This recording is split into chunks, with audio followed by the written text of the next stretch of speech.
Tourist visa apply करना चाहते हो इटली का और ये चाहते हो कि 4-5 लाख रुपए ना किसी को पे करने पड़े, तो आज की वीडियो आपके लिए बहुत ज़्यादा इम्पोर्टेंट है, क्योंकि इस वीडियो में मैं आपको वो सारे सीक्रेट्स बताने वाला हूँ जो कि ज़्यादातर लोग आपसे छुपा के रखते हैं। और इवन ट्रैवल एजेंट्स अगर आपको ये सारा कुछ बता देंगे तो आप तो अपना वीज़ा कम पैसे में अप्लाई कर लोगे, तो वो हायर साइड पे आपसे चार्जेस कैसे लेंगे। तो अगर आप चैनल पे फर्स्ट टाइम आए हो तो इस चैनल को सब्सक्राइब जरूर कर लेना, क्योंकि टूरिस्ट वीज़ा में मैं आपके बहुत सारे पैसे बचाऊंगा। और इवन पैसे तो कई बार ज़रूरी भी नहीं होते, ज़रूरी होता है कि हमारा टाइम भी तो ख़राब हो रहा होता है, तो टाइम भी आपका बहुत सेव करूंगा। तो इस वीडियो में सबसे पहले बात करते हैं रिक्वायरमेंट्स के ऊपर। रिक्वायरमेंट्स के ऊपर ही आपका वीज़ा टिका हुआ होता है, और कुछ एक बेसिक रिक्वायरमेंट्स होती हैं, उसके अलावा कुछ एक मेजर डॉक्यूमेंट्स होते हैं जिस बेस पे कि आपको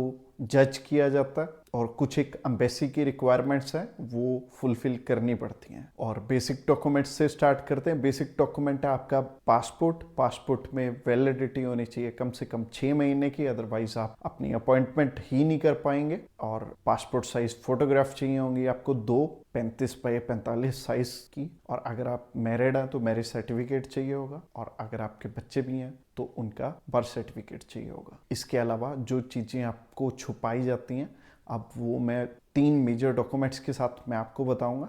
सबसे पहला डॉक्यूमेंट है बैंक बैलेंस, दूसरा है आपका ऑक्यूपेशनल प्रूफ, तीसरा है ITR। अब बैंक बैलेंस आपके लिए इम्पोर्टेंट है क्योंकि आप एक कंट्री में घूमने के लिए जाना चाहते हो। जैसे इंडिया में मान लो आपने शिमला घूमने के लिए जाना है, आपके पास गाड़ी है, जब तक पैसे नहीं होंगे तो आप घूमने के लिए नहीं जा पाएंगे इवन कि शिमला। तो अब बात है दूसरी कंट्री की, वो हमें जज भी करेंगे, और इसीलिए बैंक बैलेंस थोड़ा अच्छा ही हो तो ठीक रहेगा जब आपने वीज़ा अप्लाई करना।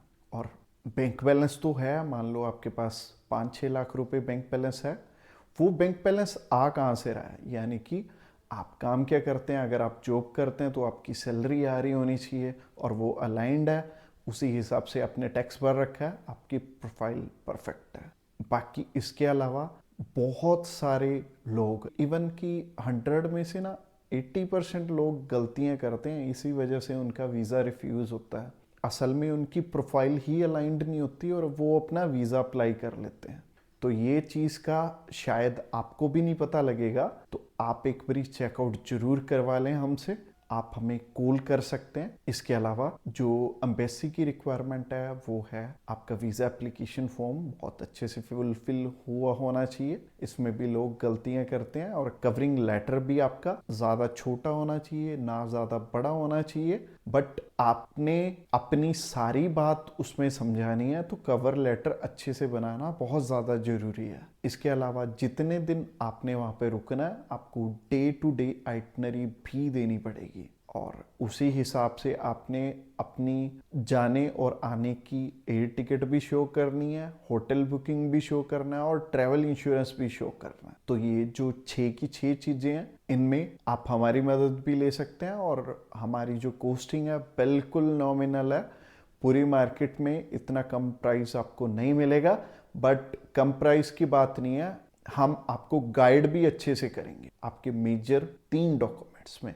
तो अगर आप प्राइस जानना चाहते हैं तो आप अभी हमें कॉल कर सकते हैं, और इसके अलावा आप हमें व्हाट्सएप भी कर सकते हैं। बहुत बार ऐसे होता है कि हमारे पास फ़ोन कॉल्स ना बहुत आ रहे होते हैं, तो कई बार क्या होता है कि हम आपका कॉल अगर ना उठा पाएँ तो आप हमें व्हाट्सएप कर सकते हैं। अगर आप इस चैनल पे फर्स्ट टाइम आए हो तो इस चैनल को सब्सक्राइब कर लो, और मैं आपके बहुत सारे पैसे और टाइम सेव करूंगा, क्योंकि कई बार पैसे से ज़्यादा ज़रूरी होता है आपका सही टाइम पे वीज़ा अप्लाई हो जाए, और बिल्कुल एक अच्छी गाइडेंस के साथ। और इटली के हम अभी तक बहुत सारे वीज़ाज अप्लाई करके ले चुके हैं। अगेन डिस्क्रिप्शन बॉक्स में लिंक है, उस लिंक पे क्लिक करके अगर आप हमें मैसेज सेंड करोगे तो हम आगे आपको लिंक सेंड कर देंगे, उसके थ्रू आप हमारे आज तक के सारे वीज़ाज चेकआउट कर पाओगे।